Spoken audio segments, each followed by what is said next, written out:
With Julius Randle being out for the remainder of the season, I'm going to tell you who the second most important Knick is. All that and much more on the Knicks Digest. What's up, guys? It's your boy Dariel from Knicks Digest. And we just finished losing to the Chicago Bulls by the score of 108 to 100. This was a tough game, man. Tough game, tough loss. We ended up going down by 20. And this is something that I've been noticing with the Knicks, especially within the last 4 or 5 games, where the way we're starting games is just not great.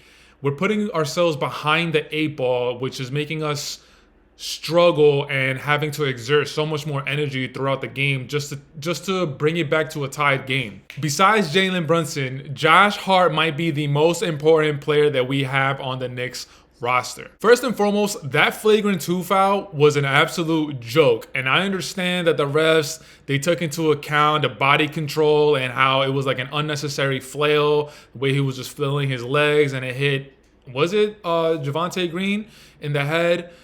I get why the refs called it a flagrant foul, but an automatic flagrant 2 out of the game, I will never understand that, and I will never understand the NBA in today's world. Like, towards the end of the season, the refs always look like they're going to let the players play, but then you have circumstances like this where they completely take a left turn and it's just like, yo, we're kicking you out of the game.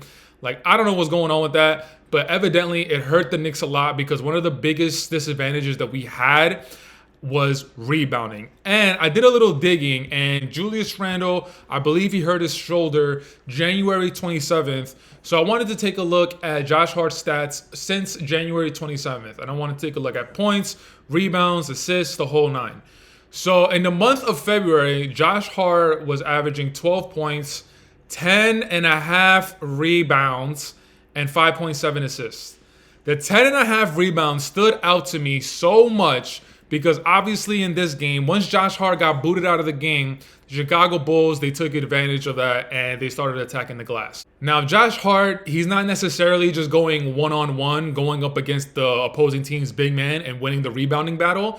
Josh Hart's rebounds are more like hustle plays. They're more like long rebounds. Josh Hart, he also knows how to time when to crash the boards and get a rebound. So Josh Hart's rebounding prowess is very specific.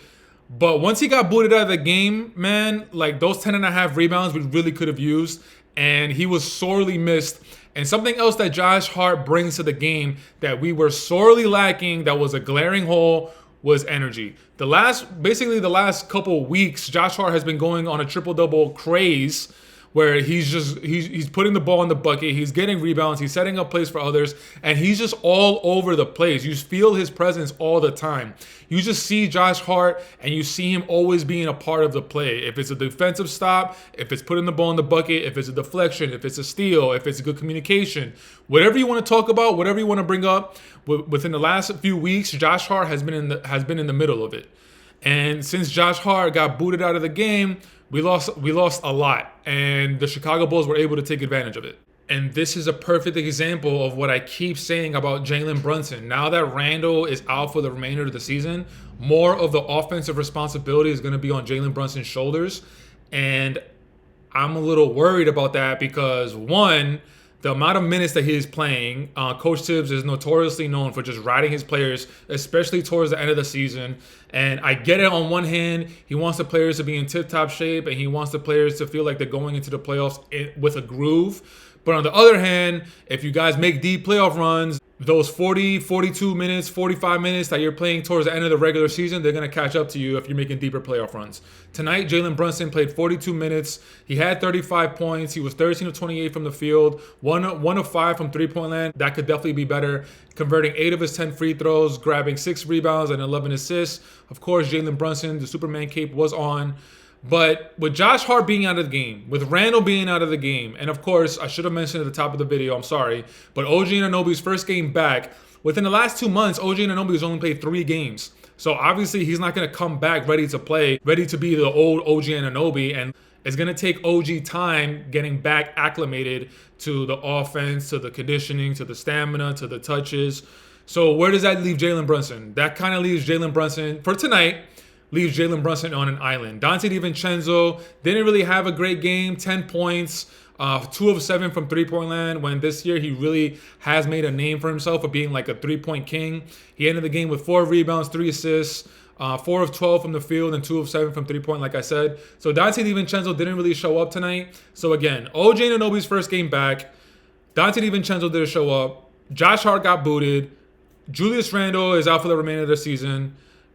Where does that leave Jaylen Brunson? It leaves Jaylen Brunson looking like a lot of this season, which is putting the offensive responsibility on his shoulders. And I'm not saying that it's too much for him, but when you get into the playoffs, asking one person to carry your team is not realistic, and we're going to need other players to step up, specifically Dante DiVincenzo and Josh Hart. Another key player that I'm going to keep my eye on for the next few games is Bogdanovich. Now that Randall's out, Bogdanovich, this is a perfect opportunity for you. When you get the minutes and you have an opportunity to capitalize on it, you really need to show Tibbs why you deserve to be part of the playoff roster. Tonight he played 20 minutes. He ended with 9 points, 3 of 9 from the field, 1 of 4 from three-point land, converting 2 of his free throws with 1 rebound and 1 assist. The 1 of 4 from three-point land is not ideal. One of the main reasons why we got you is because you are known as a three-point threat. And if you're a hooper, you do understand that Bogdanovich has a little bit more to his game. But what really makes him a threat is that three-point prowess that he holds. And if he's not hitting his three-point shot, and if he's not able really to create a shot for himself, or if he's not converting on those type of shots, then how are you going to be able to help the team?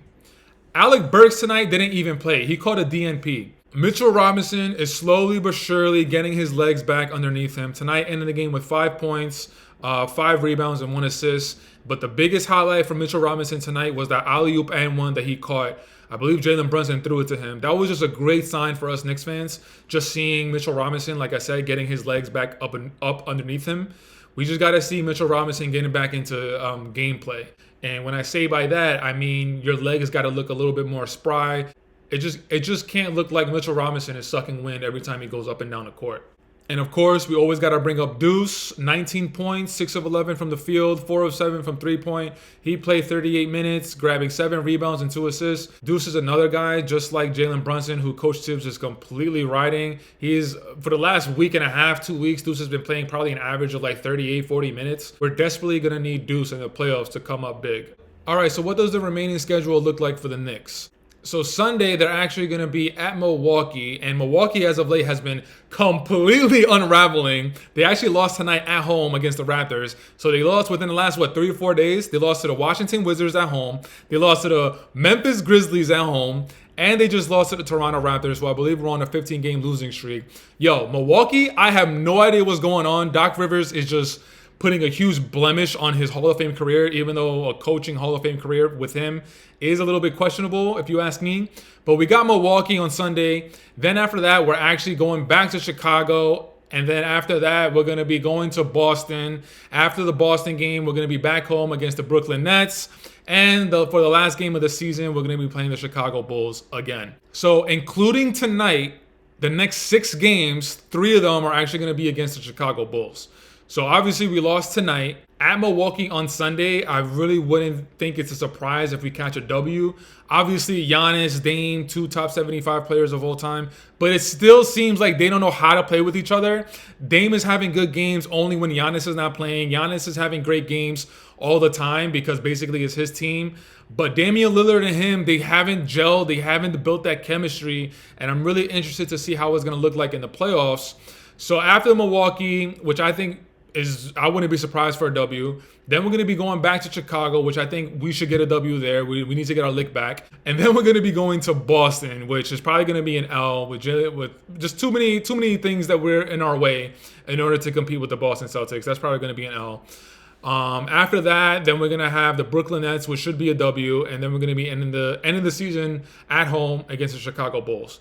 So ideally, we're already 0-1 because we lost tonight. So at Milwaukee on Sunday, I'll say we're going to catch a W, so we're 1-1.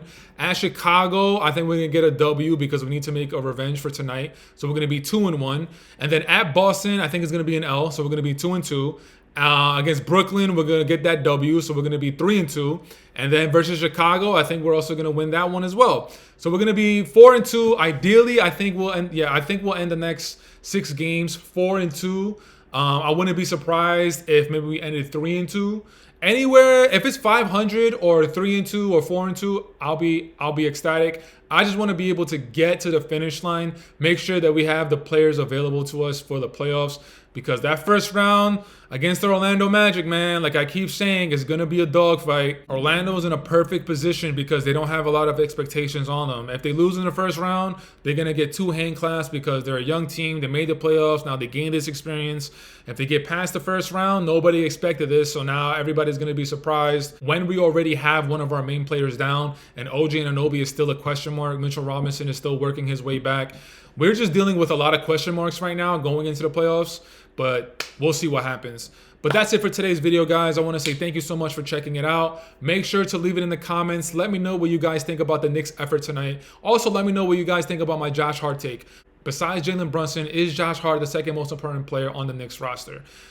But until next time, guys, you know the drill. You know the vibes. Taj Gibson for president. Jaylen Brunson for all the MVPs. Deuce is loose for co-MVP. And we out. Peace.